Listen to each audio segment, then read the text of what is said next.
요한계시록 14장은 직전 13장에서의 내용과 정반대의 상황이 펼쳐집니다.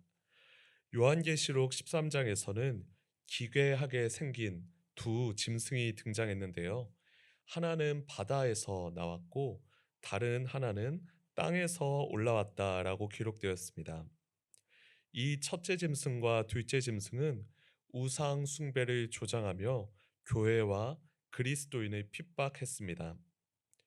일부 신학자들은 이 바다에서 나온 첫째 짐승을 로마 제국으로 해석하고 땅에서 올라온 둘째 짐승을 유대계 거짓 예언자로 해석하였습니다. 이 첫째 짐승과 둘째 짐승의 배후에는 요한계시록 12장에 등장한 용이 있었는데요. 어떤 신학자는 용, 바다 짐승, 땅 짐승 이렇게 셋을 사탄의 삼위일체다라고 해석하기도 합니다.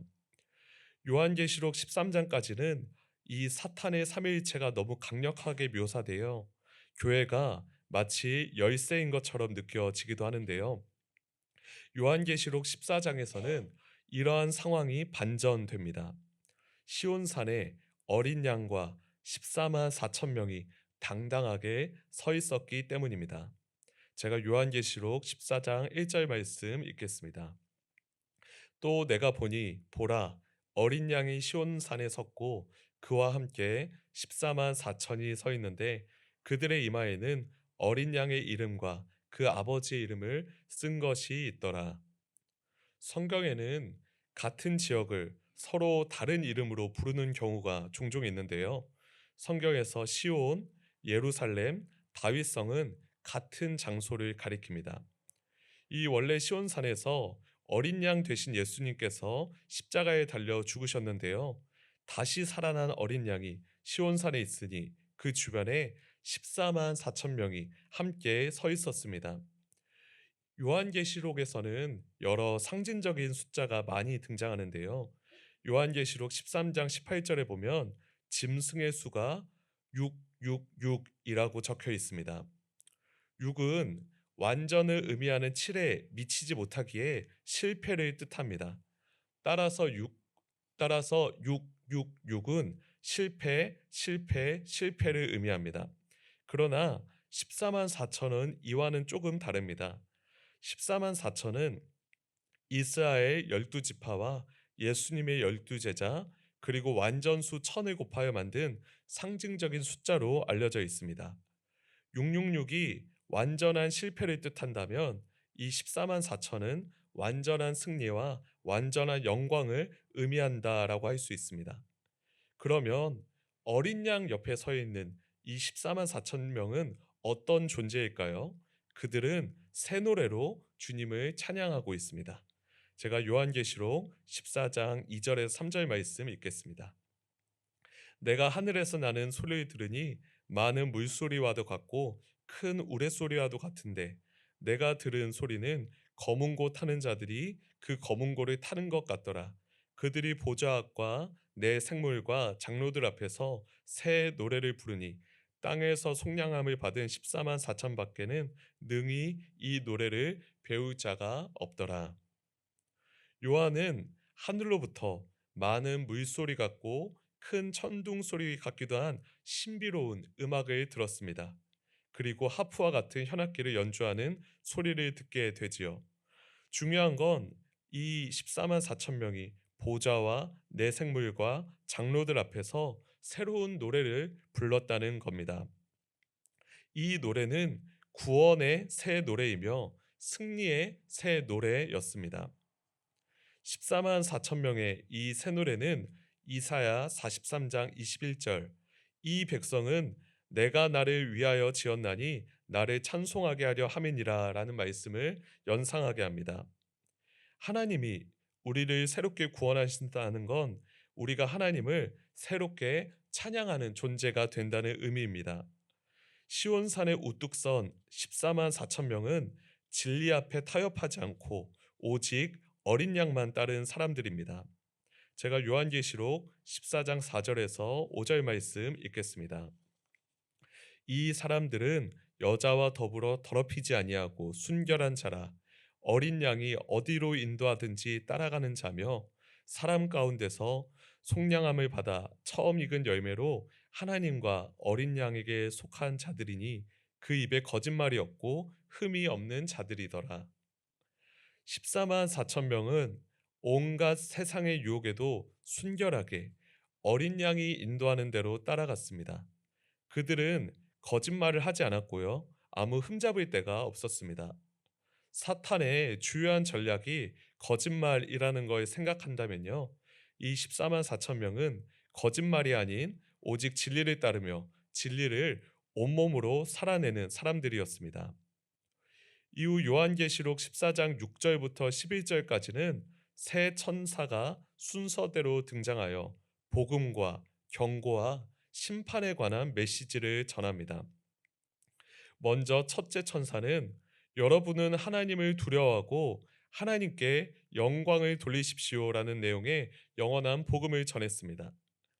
둘째 천사는 무너졌네 무너졌어 그 큰 도시 바벨론이 한때는 격정의 포도주 곧 그 도시의 음란한 짓을 모든 민족에게 마시게 한 바벨론이라는 내용의 메시지를 전했습니다.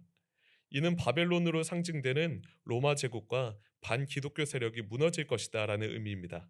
셋째 천사는 다른 천사보다 훨씬 더 긴 메시지를 전했는데요. 그 메시지는 누구든지 짐승과 그의 우상에게 경배하고 이마에나 손에 표를 받으면 그도 하나님의 진노의 포도주를 마시리라라는 내용이었습니다. 이는 짐승을 따르지 말고 오직 어린 양만을 따르라는 강력한 촉구입니다. 셋째 천사의 메시지는 다음과 같은 말씀으로 마무리됩니다. 제가 요한계시록 14장 12절 말씀 읽겠습니다. 성도들의 인내가 여기 있나니 그들은 하나님의 계명과 예수에 대한 믿음을 지키는 자니라. 이 구절은 이전에 등장한 요한계시록 13장 9절과 상당히 유사한데요. 13장 9절에서는 사로잡힐 자는 사로잡혀 갈 것이요 칼에 죽을 자는 마땅히 칼에 죽을 것이니 성도들의 인내와 믿음이 여기 있느니라라고 기록되었습니다. 이를 통해 짐승의 시대 인내와 믿음으로 견디는 자들이 14만 4천 명에 속하여 새 노래를 부른다는 것을 우리는 알 수 있게 됩니다. 요한계시록 14장에서는 셋째 천사의 소리가 끝나자 요한이 하늘의 소리와 성령의 소리를 이어서 듣게 됩니다. 요한계시록 14장 13절 말씀 읽겠습니다. 또 내가 들으니 하늘에서 음성이 나서 이르되 기록하라 지금 이후로 주 안에서 죽는 자들은 복이 있도다 하시매 성령이 이르시되 그러하다 그들이 수고를 그치고 쉬리니 이는 그들의 행한 일이 따름이라 하시더라. 요한이 들은 하늘의 음성은 주 안에서 죽는 자들은 복이 있도다라는 내용이었고요. 성령은 이어서 그러하다. 그들이 수고를 그치고 쉴 것이다. 그들의 행위가 그들과 함께 따라올 것이니까라고 말씀하였습니다. 요한계시록에서 신자의 죽음은 주 안에서 수고를 그치고 쉬는 것이며 이것이야말로 하나님이 예비하신 참된 복이다라는 걸 알 수 있습니다. 성경의 마지막 책인 요한계시록은 복에 대하여 여러 차례 언급하고 있는데요. 이 요한계시록의 처음과 마지막이 모두 복을 강조하고 있습니다. 제가 요한계시록 1장 3절 말씀을 읽어보겠습니다. 이 예언의 말씀을 읽는 자와 듣는 자와 그 가운데에 기록한 것을 지키는 자는 복이 있나니 때가 가까움이라. 요한계시록 1장은 참된 복이 말씀을 읽고 듣고 지키는 것에 있다고 강조합니다. 이는 요한계시록의 마지막 장인 22장에도 반복됩니다.